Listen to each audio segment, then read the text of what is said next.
નમસ્તે વિદ્યાર્થી મિત્રો, શ્રી નિંદા શૈક્ષણિક સંકુલની યુટ્યુબ ચેનલ પર આપનું સ્વાગત છે. તો આજે આપણે ભણીશું ધોરણ 5 હિન્દી. એમાંનો પહેલો પાઠ છે મિત્રો. કયો છે તો કે ચિત્રપાઠ છે. જુઓ, ચિત્રપાઠ એટલે શું મિત્રો? કે ચિત્ર ઉપરથી આપણે એનું શું કરવાનું? અવલોકન કરવાનું અને એના આધારે આપણને જે પ્રશ્નો માંગ્યા હોય એ લખવાનું, બરોબર? ચિત્રમાંથી જોઈને, બરોબર? યાતાયાત, યાતાયાત એટલે શું? કે વાહન વ્યવહાર, બરોબર? યાતાયાત એટલે મીન્સ કે વાહન વ્યવહાર થશે મિત્રો. ચિત્રપાઠ છે, જોઈ લઈએ આપણે ચિત્રપાઠમાં. જુઓ, અહીંયા શું છે? હેલિકોપ્ટર છે, પ્લેન છે, ટ્રેન છે, બરોબર? ટેકરીઓ છે, પછી કાર છે, સ્કૂટર છે, સાયકલ છે, એને હિન્દીમાં સાયકલ કહીશું, બરોબર? અહીંયા બાગનું ચિત્ર આપેલું છે. તો આ છે ચિત્ર, બરોબર? અહીંયા ફૂલ છે, અહીંયા ગેટ છે, બરોબર?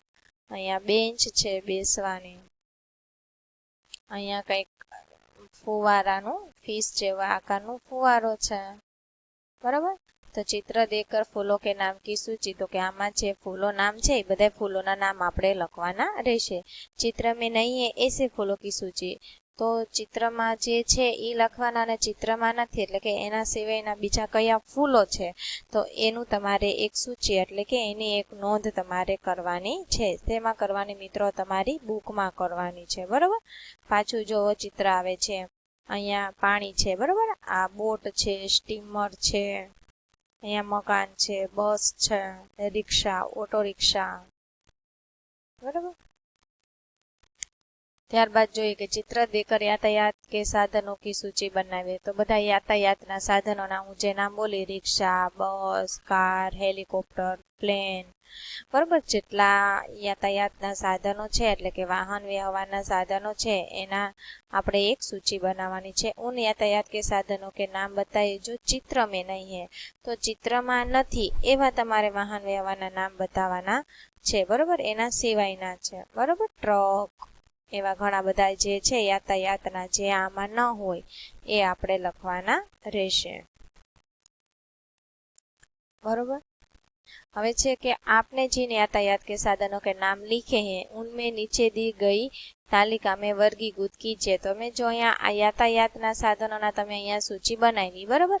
અને એમાં તમે જે નામ લખ્યા છે એમાં દો पहिए वाले એટલે કે બે પૈડા વાલા, तीन पहिए वाले, चार पहिए वाले और चार से अधिक पहिए वालों के नाम लिखना है, बरोबर? चार से अधिक किसके होते हैं तो कि ट्रेन, बरोबर? ट्रक, बरोबर? चार पहिए वाले कार, પછી तीन पहिए वाले ऑटो रिक्शा, પછી दो पहिए वाले साइकिल, मोटरसाइकिल, બરોબર? તો दो पहिए वाले એમાંથી ને તમારે એ નામની સૂચિ બનાવવાની છે. ત્યારબાદ છે તાલિકા 2 એટલે કે ભાગ બીજો, સડક પર ચલને વાले यातायात के साधन. તમે જે સૂચિ બનાવી છે એમાં સડક પર કોણ કોણ છે यातायात के साधन है तो કે બસ, સાયકલ, બરોબર? કાર, બધી સડક પર. हवा में उड़ने वाले तो કે हेलीकॉप्टर, एरोप्लेन, बरोबर?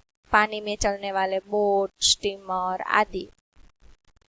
તો એ તમારે અહીંયા તમારી સૂચિ બનાવવાની છે તમારી બુકમાં, બરોબર મિત્રો?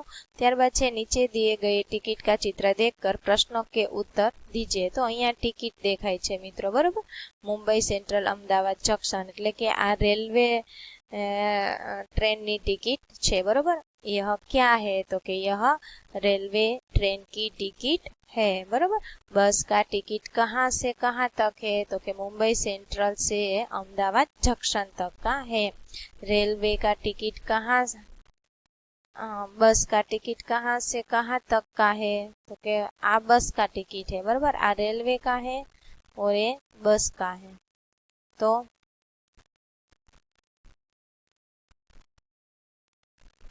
આ બસનું અહીંયા આપણને આપેલું છે, બરોબર? અહીંયા નંબર આપ્યો છે ચિલોડા, બરોબર? હદાદથી ચિલોડાનું છે. પછી बस के टिकट में किराया कितना है तो कि बस के टिकट में किराया 91 रुपीज, 91 रुपीज છે, बरोबर? પછી रेलवे का टिकट पटकर किराया बताइए, तो रेलवे का टिकट का किराया कितना है, बरोबर? तो 200 ફોર ઓનલી, બરોબર? 204. 204 ઓનલી એટલે 204 रुपये, बराबर 204। और रेलवे टिकट का दिनांक, बराबर रेलवे टिकट का दिनांक कौन सा है, बराबर यहाँ दिनांक लिखी है। ત્યારબાદ बस और रेल के अलावा कहाँ कहाँ टिकट लगता है, तो કે બસ ઓર ટ્રેન કે અલાવા આપણે કોઈ ઝૂમાં જઈએ, બરાબર કે કોઈ ગાર્ડન હોય ઝૂમાં કે ક્યાંય જઈએ તો ત્યાં પણ ટિકિટ હોય છે, બરાબર હોય છે ને। तो नीचे दिए गए चित्र का अवलोकन करके भेद स्पष्ट कीजिए। तो જોઈએ અહીંયા આપણે ભેદ સ્પષ્ટ કરવાનો છે મિત્રો। તો કે આમ તો બે સરખા જ છે પણ કંઈક ફેર છે, તો શું ફેર છે, તો કે જો અહીંયા બોલ છે તો કે અહીંયા નથી, બરાબર। પછી બીજો શું ભેદ દેખાય છે મિત્રો, તો કે અહીંયા આવું કંઈક પડ્યું છે ડોગની આગળ, અહીંયા નથી, બરાબર। ફૂલ તો કે બરોબર જ છે મિત્રો। જો અહીંયા આકાર અહીંયા જુદો છે, આવો અહીંયા આવું કંઈક છે તો અહીંયા એવું નથી, અહીંયા જુદું છે એટલે આ ત્રીજો ભેદ છે, બરોબર। ત્યારબાદ ચિત્રમાં જોઈએ અહીંયા આ આખું છે, અહીંયા આ અડધું જ છે, એવું નથી, બરોબર અડધું જ છે, બરાબર। ત્યારબાદ શું તમને ભેદ દેખાય છે, જો આમાં ને અહીંયા જુદું છે, અહીંયા આકાર જુદો છે, અહીંયા પણ આકાર જુદો છે। તો આવી રીતે મિત્રો તમારે નજર તેમ એકદમ ઝીણવટથી જોઈ અને આવા તમારે ભેદ ગોતવાના છે ચિત્ર 1 અને ચિત્ર 2 માં, બરોબર। પછી तुम किस प्रकार जाते हो, मामा के घर, तो તમે કઈ રીતે તમારા મામાના ઘરે જાઓ છો, બરોબર બસમાં કે ટ્રેનમાં કે સ્કૂટર પર, બરોબર નજીક હોય તો ઘણા બાઇકમાં જાય, દૂર હોય તો ટ્રેનમાં જાય, બસમાં જાય, તો તમે કઈ રીતે જાઓ છો એ તમારે અહીંયા લખવાનું છે। સિનેમા દેખને, તો કે તમે સિનેમા દેખને તમે શેમાં બેસીને જાઓ છો, તો એ તમારે લખવાનું છે। સ્કૂલ તો કોઈ સાયકલ લઈને જાય, કોઈ બાઇક લઈને, બરોબર કે કોઈ ચાલીને, કોઈ રિક્ષામાં, બસમાં આખું હોય તો બસમાં, તો તમે જે પ્રકારે સ્કૂલે આવો છો શેમાં બેસીને તો એ તમારે લખવાનું છે। बाजार तो तुम बाजार के किस तरह से जाते हो, बरोबर किस में तुम सवारी करते हो जब बाजार जाते हो, तो वह यहाँ लिखना है, तुम जैसे भी बाजार जाते हो वहाँ, बरोबर। ત્યારબાદ क्या कहा है, तुमने इनमें से किसकी सवारी की है, अगर हाँ तो राइट और ना तो क्रॉस का निशान लगाओ। तो सवारी, बरोबर मैंने सवारी की है तो यहाँ है तांगा, बरोबर तांगा इसे घोड़ा गाड़ी એને હિન્દીમાં આપણે તાંગા કહીશું। તો જેને સવારી કરી હોય તો આ રાઈટ કરવાનું, ન કર્યું હોય તો ચોકડું। હું તો આમાં મારું લખું છું પણ તમારે લખવાનું છે, બરોબર। હા હું આમાં એકવાર બેઠેલી હતી, બરોબર। પછી કારમાં બેઠેલા છો, તો કે હા। ઊંટમાં કોઈ બેઠું હોય તો હા, ન બેઠું હોય તો ના। જો તમે સવારી કરી હોય તો રાઈટ કરવાનું, ન કરી હોય તો ના, બરોબર। આમાં તો નથી બેઠા, જો તમે કઈ બેઠા હોય, બરોબર બળદગાડામાં બેલગાડી છે, બેલગાડીમાં બેઠા હોય તો હા, નહીં તો ના। ટ્રેનમાં તો હું બેઠી છું તો હું રાઈટ કરું, તમે બેઠા હોય તો રાઈટ, ન બેઠા હોય તો રોંગ, ओके। ત્યારબાદ છે पढ़िए समझिए और राइट का निशान लगाइए, बरोबर। टिकट लगेगा, पैसा लगेगा मुफ्त में, बरोबर टिकट लगेगा यहाँ के तो कई टिकट होय नहीं, बरोबर तो पैसा लगेगा, बरोबर कोई मुफ्त में कदाच आमा बेसवानी શું લે પૈસા લે, બરોબર કારમાં તો કારમાં શું લે ટિકિટ તો ન આવે, બરોબર મુફ્તમાં પોતાની હોય તો એમાં તો કઈ આવે નહીં, આમાં તો પૈસા लगेगा, બરોબર ઊંટની સવારી કરી હોય તો શું આવે મિત્રો પૈસા આવે, આમાં તો કાંઈ ન આવે, મુફ્તમાં જ આવે। ટ્રેનમાં તો ટિકિટ આવે, બરોબર ટ્રેનમાં આપણે ટિકિટ લેવી પડે, એમાં કંઈ એમ નામ ન હાલે, બરોબર। પછી આપણને આપ્યું છે મિત્રો फूल के नाम लिखिए, तो અહીંયા તમારે फूल कमल का फूल है, बरोबर गुलाब का है, जासूद है, बरोबर सनफ्लावर का फूल है, तो તમારે અહીંયા તમારે નામ લખવાના છે, ફૂલના નીચે નામ તમારે લખવાના રહેશે। ત્યારબાદ મિત્રો નિમ્નાંકિત चित्रों के आधार पर कहानी लिखिए, तो તમારે કહાની લખવાની છે, હું કહાની બોલીશ, બરોબર ओके। तो જોઈએ અહીંયા पहला चित्र में क्या दिखाई देता है, एक चरवाहा है, वह पेड़ के नीचे बैठा है और भेड़ बकरियां है, भेड़ बकरियां वो घास खा रही है। तो कि एक चरवाहा था, वह जंगल में भेड़ बकरियां चराने के लिए गया। बरोबर, एक दिन उसे मजाक सूझी। मजाक में उन्होंने सबको बुलाया कि बाघ आया, ऐसा चिल्लाने लगा। तो आसपास के खेती करते लोग वहां आ गए, खेडूत लोग आ गए और पूछते हैं कि कहाँ है बाघ। तो चरवाहा क्या बताता है मित्रों, तो के मैं तो मजाक कर रहा था। तो ऐसा सुनकर लोग वापस चले जाते हैं, क्योंकि ऐसी मजाक नहीं करनी। ओ ये तो मजाक कर रहा था, तो लोग वापस चले जाते हैं। तो फिर एक दिन वह चिल्लाता है और सच में बाघ आ जाता है। वो उसने चिल्लाया कि बाघ आया। तो लेकिन फिर भी कोई उनकी मदद के लिए आए नहीं। जो लोग पहले आए थे, बरोबर है, खेडूत जो किसान लोग आए थे, तो उस बार कोई आता नहीं है। वह पेड़ पर चढ़ जाता है और बाघ आकर उनकी कई भेड़ बकरियों को मारकर खा जाता है। तो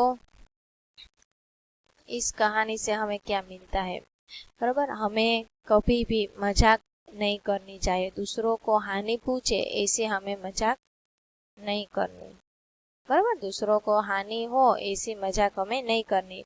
उसने पहली बार मजाक की और दूसरी बार सच में बाघ आ गया, तो उसकी मदद के लिए कोई नहीं आया। लोगों किसान को क्या लगा कि वो तो मजाक कर रहा है, लेकिन दूसरी बार उसने मजाक नहीं की थी, बराबर। फिर भी उसे उनका पहली बार जो मजाक की थी उसकी सजा उसे भुगतनी पड़ी और उनकी कई भेड़ बकरिया को बाघ ने मार डाला, बरोबर। तो हमें कभी भी मजाक नहीं करनी चाहिए, बरोबर। इस कहानी से हमें यह सीख मिलती है। પછી જે માતૃભાષામાં અનુવાદ કીજીએ, એટલે કે મિત્રો તમારે ગુજરાતી ભાષામાં લખવાનું છે કમલ હમારા રાષ્ટ્રીય ફૂલ હૈ। તો કે કમળ આપણું રાષ્ટ્રીય ફૂલ છે। મધમક્ખિયા ફૂલ પર બેઠી है, તો કે મધમાખીઓ ફૂલ પર બેસે છે। मुझे बैलगाड़ी में बैठना पसंद है, तो के मने बળદગાડામાં બેસવું ગમે છે। પછી છે ઓટો रिक्शा के 3 पहिए होते हैं, तो के ઓટો रिक्शा ने 3 પૈડા હોય છે, બરાબર। આ એનો અનુવાદ છે, તમારે લખવાનો રહેશે। પછી આ જાણવાનું છે મિત્રો, જો સાયકલ ને શું કહેવાય, સાયકલ, રિક્ષા અને રિક્ષા, ટ્રેન ને ટ્રેન, વિમાન, બરાબર, સ્ટીમર, બેલગાડી। તો આ મિત્રો અમુક ગુજરાતી નામ છે, એના હિન્દી શું થાય તમારે જોવાનું છે। ઘોડા ગાડીને શું કહેવાય, તાંગા કહેવાય, બરાબર। તો એ ખાસ ધ્યાન દેજો। ત્યારબાદ જોઈએ મિત્રો, અહીંયા આપણે નામ જોઈ લઈએ।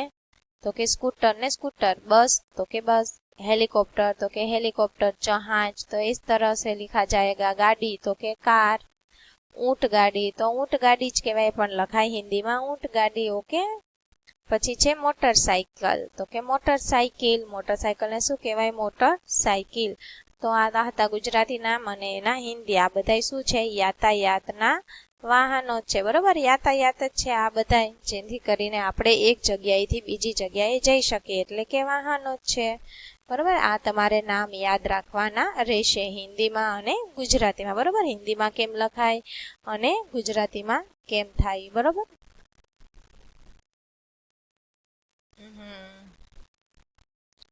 અહીંયા તો આપણો યાતાયાતનો પાઠ મિત્ર પૂરો થાય છે, જે ચિત્રપાઠ હતો, બરોબર।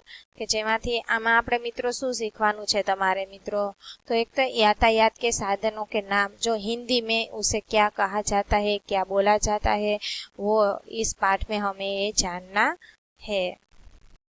और दूसरा फूल के नाम भी जानना है, बरोबर। फूल के नाम और अनुवाद किस तरह हिंदी में और गुजराती में उसका अनुवाद किस तरह किया जाता है वो भी लिखना है। तो यहाँ अपना आ एकम मैं यहाँ पूर्ण करती हूँ। दूसरी बार मिलेंगे दूसरे एकम में। जय हिंद, जय भारत।